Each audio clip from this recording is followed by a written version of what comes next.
In Stacking Up today and joining us now for the final trades of the day, Tom White of TD Ameritrade. And I want to start with Lowe's because we've been talking about this stock on the show. It has been a company that is trailing the big mighty Home Depot. Right. But what do you think about the share prices? Is this a buy here?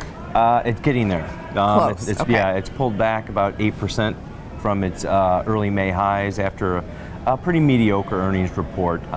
And consumer spending's picked up. Home Depot, of course, leading the sector, but valuations in Lowe's are a lot cheaper than Home Depot. That's why I like it a little bit more.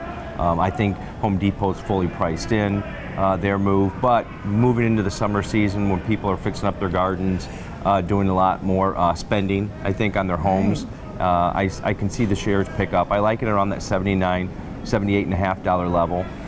For an entry point, and this pullback's provided that opportunity. Gardening is absolutely huge, so Yep. this could be a good play. Yeah. Let's move on to LuluLemon. Why did you pick that stock? So we've got earnings coming up tonight after the close. The option market's pricing in about a 10% move in this stock. It's down about more than 20%. It's fallen for a year and a half straight.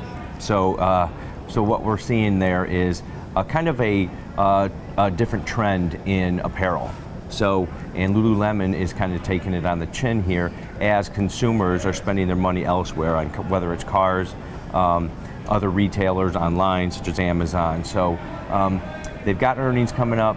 I don't expect guidance to be high because their margins are starting to get cut a little bit, and that's where they make most of their money. You know, when they sell a $110 pair of pants, they're making a lot of money on that pair of sweatpants. So what I like to see here is they're probably going to beat expectations on EPS and top line revenue.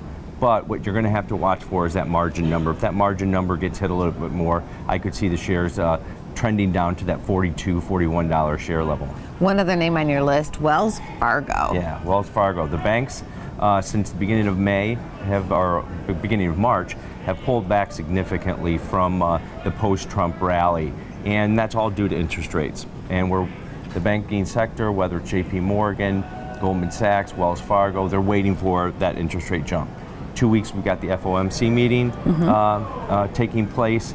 Wells Fargo's still pulling back, but until we get those rates up, this banking sector is going to kind of languish in mediocrity, as we like to say. These banking stocks are having a significant effect on the small caps. If you look at the small caps, it's underperformed the S&P 500 and the Dow Industrials, and that might be telling you something, that maybe Apple and the FANG stocks dragging us a little bit higher overall, maybe is not a real overview of the economy and what's going on. We've mentioned this on the show. I agree with you 100%. There are just some really big leading stocks that are pulling the market higher. Yep.